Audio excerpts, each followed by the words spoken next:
Hello and welcome to Common Ground, an inside look at Suffolk County. I'm your host, Sheriff Steve Tompkins. Now, you know, one of the best things about doing this program on a week-to-week basis is that I get to meet and talk to some of the most extraordinary people doing some really extraordinary things. And to that end, my first guest today is Miss Juliette Kayyem, spelled with two Y's, of course, who is running for governor of this Commonwealth. And I've had an opportunity to see her out on the stump doing her thing, and she truly is extraordinary. She's got some really good ideas, she's got good vision, and she's going to have some really insightful things to tell us today. So do stay close to your television and listen closely. Juliette, thank you so much for coming on today. Thanks for having me. Really appreciate it. Let's get all of the business out the way. Yeah. First and foremost, why are you running for governor? Well, like most people, I believe in government and its capacity to do good for everyone. I also believe government can always do better. I mean, there's no finish line for the state that we're always becoming. That a welcoming state, a state that where everyone belongs to our common mission, a state that views the challenges of today as also providing opportunities for the future. And the obligation of the next generation of leadership is to just keep pushing. And so it's a very exciting campaign, mostly because I think people are, they know we have problems, systemic problems that we need to ensure we solve, but also a state like ours that we have the capacity to also fix them. Now, what's your background? Tell our viewers. So I have a career that spans a number of major issues that are important for the next governor. So I started off as a civil rights attorney. The governor, Governor Patrick, was Assistant Attorney General for the Civil Rights Division, hired me straight out of law school. I litigated cases of equal opportunity, desegregation cases, Title IX cases, opening up military institutions to women. A lot of people who have followed my career know I've been very active in opening up doors in the military for women. Later on, I got into public safety and security issues, Homeland Security, served as the state's first Homeland Security, Undersecretary for Homeland Security and the governor's Homeland Security advisor, as well as then later serving for President Obama as Assistant Secretary for Homeland Security. And people sort of don't know what Homeland Security means. It's really a way to think about our homes and our communities, about safety and security and. Right. And as you know, risk reduction. It's about changing our criminal justice system that works for all of our communities, or climate change, or crime, or drugs, or guns, and making government work across the silos, across 351 cities and towns. That's what I've done for this governor. It is what I did for the president. And so all those skills are relevant for the next governor because we cannot view the governor's office as being sort of a hammer to a nail, right? That, oh, the governor says this and this has to happen. Our cities are too diverse. Our gateway cities have different needs.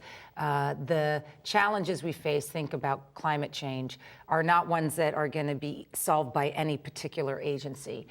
So I bring an attitude about government, essentially, and about harnessing all the different parts of our state that are committed to moving forward. So let's drill down on where you stand on the issues, and given that we are in the public safety space, talk to us about your outlooks, your views, your approach to public safety. So one of the major issues that I have brought to this campaign and why Democrats are talking about it now is criminal justice reform, because I believe that not only are we sort of so far behind other states, and it is a fiscal burden, as you know, I believe that there are innovations being done by our sheriffs like you and others that need to be sort of addressed by state government, need to be adopted by state government.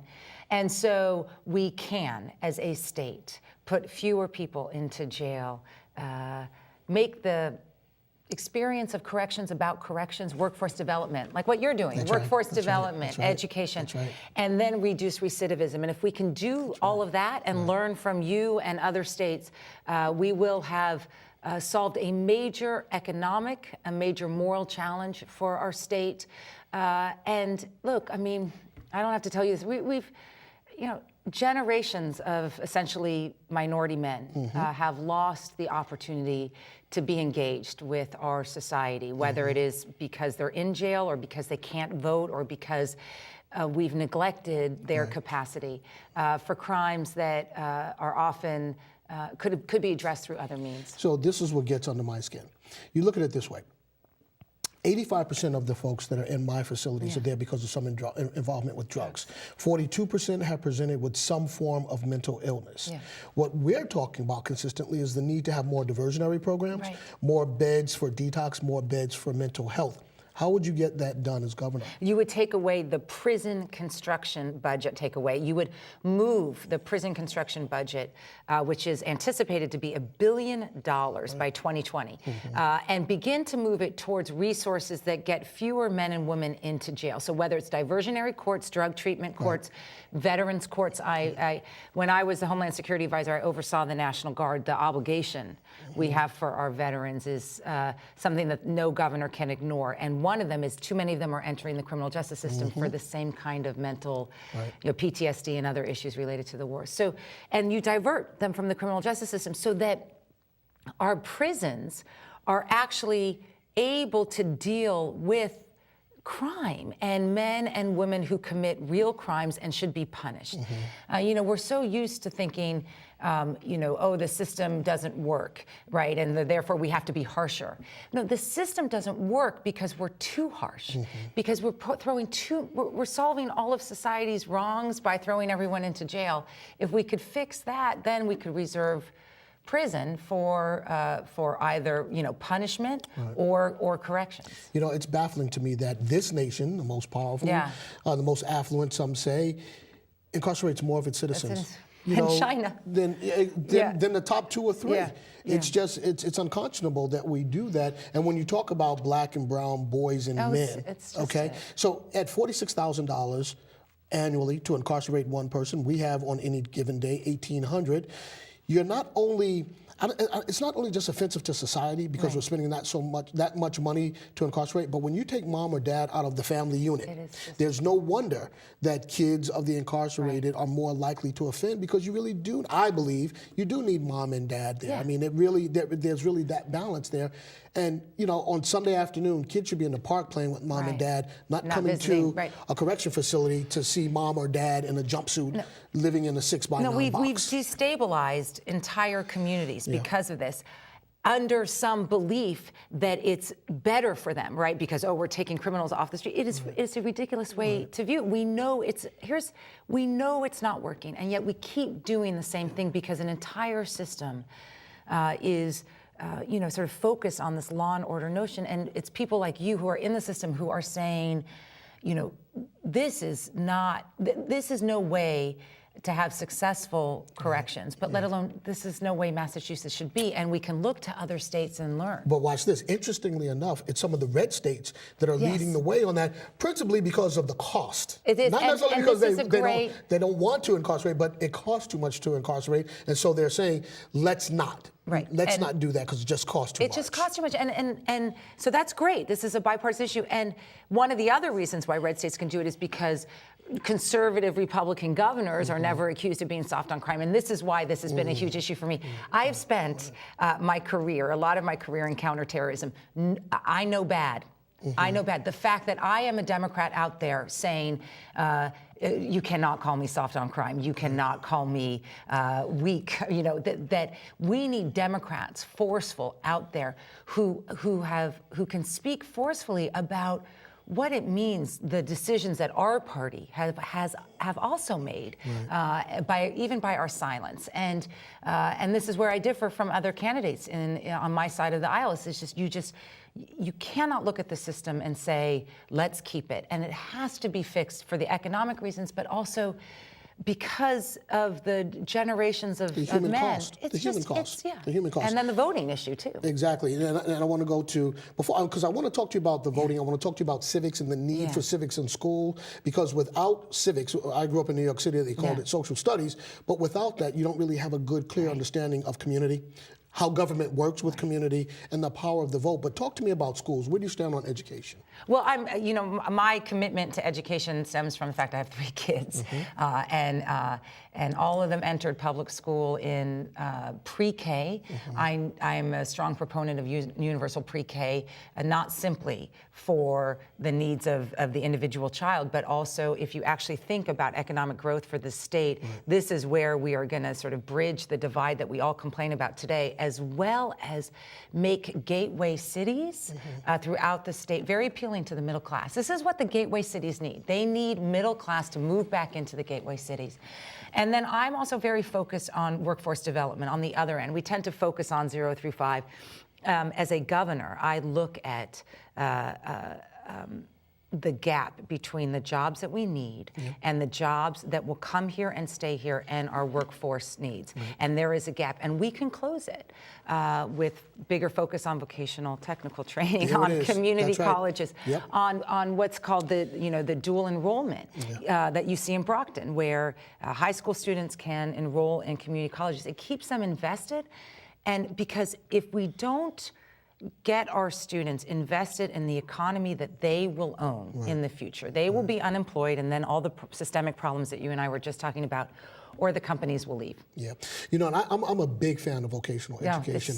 I'm old enough to remember when there were just straight vocational high schools. You know, that's changed over the years. I'm not sure why, but that's changed over the years. But, you know, in New York City, we had the High School of, automotive, you know, printing, you know, and the like, and carpentry. These are great jobs. Exactly. I mean, the last time a carpenter came to my house, it cost a nice little, okay, please. All right? I was at the Putnam School in Worcester, and there was a class of girl welders.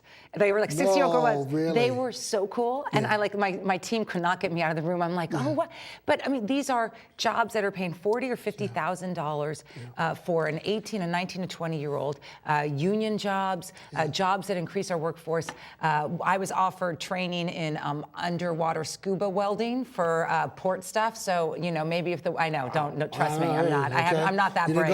I'm not that brave. But you know that these are jobs that are great jobs, sustainable, and they are part of what will make Massachusetts more prepared for a global economy. And that's how the next governor has to be thinking. And look, I mean, this campaign is about the future.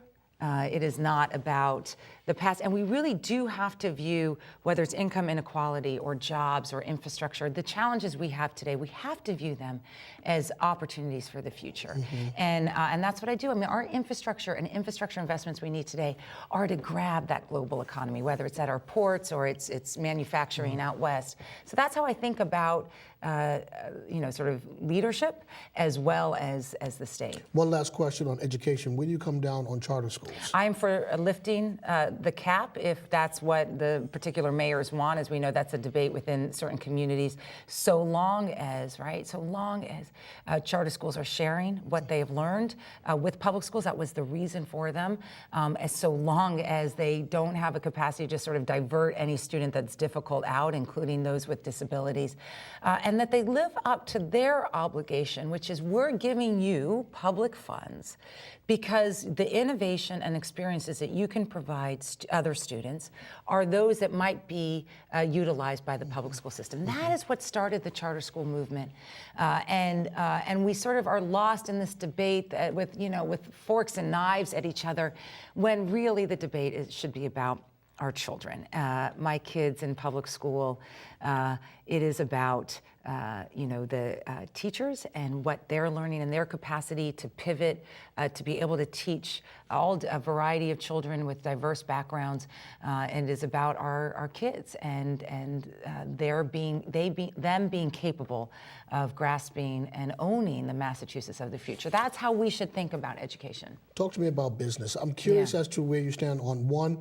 How do you grow businesses coming into the Commonwealth, and then how do you keep the existing businesses from leaving? So those are two great questions. So here's how I think about the competition. I, in my jobs, have been to 44 other states. We are in a competition with them. So how do I think about that competition? I think about it in terms of human resources and infrastructure. A commitment to our workforce, whether it's unions and supporting unions, because it's that is what makes us strong. Education, workforce development, immigration, our new residents, and getting them to the table. That is what makes the state exciting, the most welcoming state, and that gives people the resources to grab these companies. It is also about infrastructure. It may be because I've been in crisis management that I see what happens to societies when their infrastructure crumbles.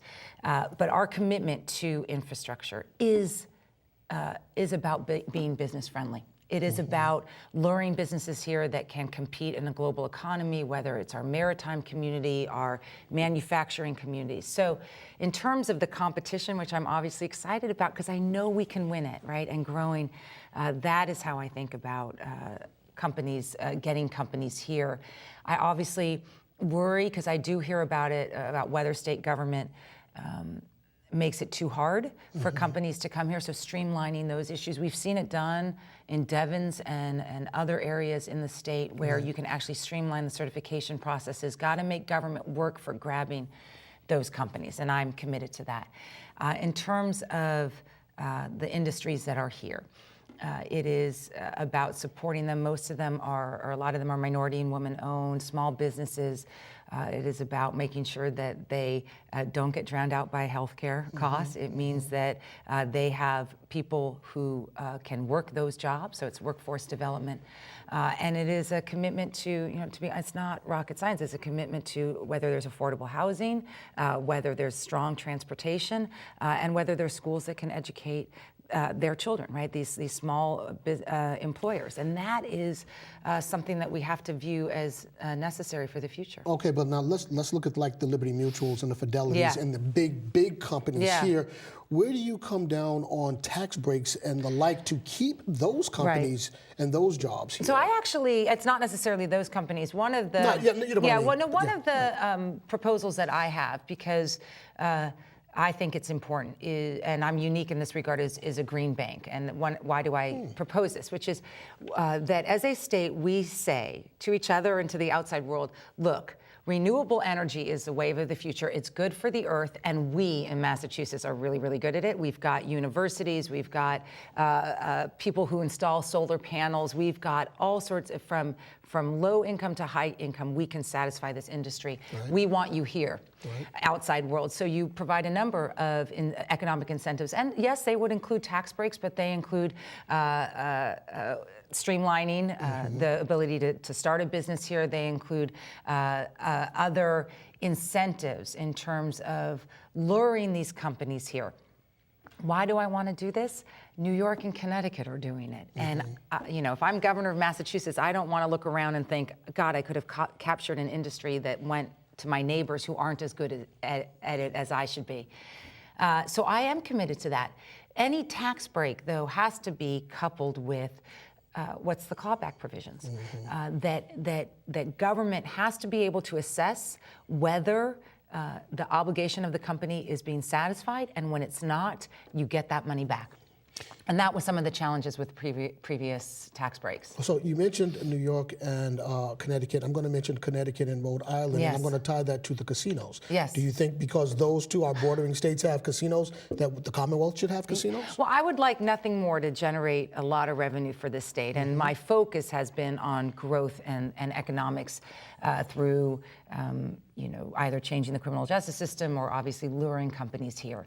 But I am not for the casino repeal if we go that route. Partially, it has to just do with being a person who's been at day one with this governor as well as nearly day one with the president. There are obligations we have. There are expectations with the casinos now regarding where we're putting those investments. About 80 million or 100 million dollars are already coming through the casino certification process that are being invested in community colleges and public safety.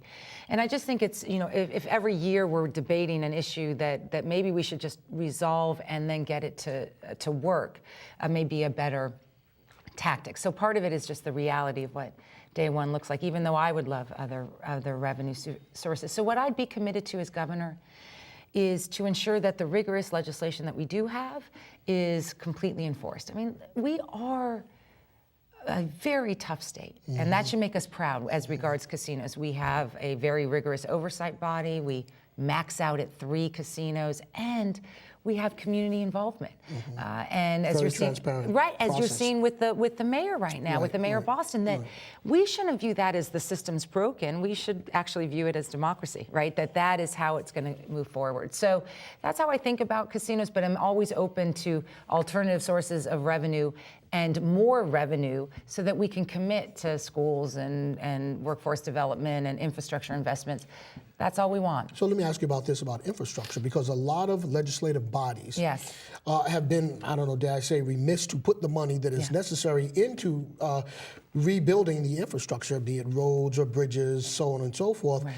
How would you as governor get this legislative body to really get their collective heads and arms around doing that? Because we do need to do it. We do need to, and part of it is politics. I work a lot with the Gateway mayors through this campaign. So part of it is getting their voices to the table, because sometimes on Beacon Hill, it's easy to forget that there are all these communities that are saying one thing, which is we need regional transportation authorities to work, we need our infrastructure to work, to actually get back to like sort of economic strength. So part of it is opening the table to have other political voices besides it being Beacon Hill. The second is, you know, we did get a couple $100,000 for infrastructure investments, and so maybe we need to think about also creative ways to fund infrastructure. So I've proposed public-private infrastructure bank. It's being used in other states. So the private sector invest in an infrastructure that matters to them. So think about the maritime community and our ports. And then they have sort of a shared capacity in terms of investment, but also in terms of tolls and fees and taxes that are regrouped. It's worked in other states, and I would be very, very receptive to thinking through that, to creative ways to fund these important investments. But this is something I will push, because I can't, this is about the future, preparing Massachusetts for the future that our children, not you and I, our children are going to inherit. And I can't do that without an infrastructure that is going to be stronger for a global economy. And it includes great changes that, you know, that the mayor is making. That late night tea service is, I mean, that's not infrastructure, but it's about transportation, is about a city that is on global time. And that is fantastic. Unfortunately, we've only had a couple of minutes left, and I'm about to ask you a big question, so I'm going to ask you to try to get it into about 60 or 90 seconds. Healthcare. Yes. And Obamacare and the whole dust up around this whole discussion about healthcare. I mean, I don't know. It seems to me that we need this to happen, and if we tried to pass Medicaid or Medicare or get interstate highways done now in this political climate, in this political climate, we could never do it. What do you think? Well, talk to me about healthcare. Fix the website. It's as simple as that. We don't go back. We don't get a waiver from the Affordable Care Act. We don't move forward to another regime that we can't even be at, like single payer. Get the website fixed, because 98% of our people will have coverage. Children up to the age of 26 will have coverage. And shame on us. I mean that as Democrats for having a wonderful idea about universal health care coverage in a way that people accepted, and not getting the website right. So fix the darn website, then get to cost controls, right? So through delivery, it's essentially delivery services and buttressing community health centers. And then, where my focus would be on public health. That when I look at the numbers and the burdens on our public health system and on our health system, it is diabetes, it is obesity, it is heart issues. And if we can raise a new generation of people who, believe in composting and believe in eating healthy and believe in walking and running and biking places, that we can take a lot of burdens off the healthcare system, and want to do that. So that's how I think about it. But fix the darn website, and that has to be a commitment. If folks want more information about you and your campaign, how do they get that information? So www.JulietteKayyem, KAYYEM.com. And we have lots of information on our website, lots of materials, ideas about the future of Massachusetts. And so I welcome them to join us. Well, listen, it's been a pleasure having you here. We wish you Godspeed. Okay. And I know we'll see you out there. We're everywhere. You're campaigning. Everybody's I know out you're there. campaigning too. But, it's kind of like this beauty contest, because we're all like piled into a room, and then we all have to go. I call it. I know it's speed dating. It's speed dating. It is. There's of the gubernatorial candidates. It's like speed dating. So. Anyway, but it's been a pleasure getting to know you, and thank you for this opportunity. Okay, good. Now, look, folks, we're going to a break, and on the other side, we've got Donald Berwick here, who is also running for governor of the Commonwealth. So if you have to go get your soda pop, go get it now. Come back, because you're going to want to be here to hear what Mr. Berwick has to say.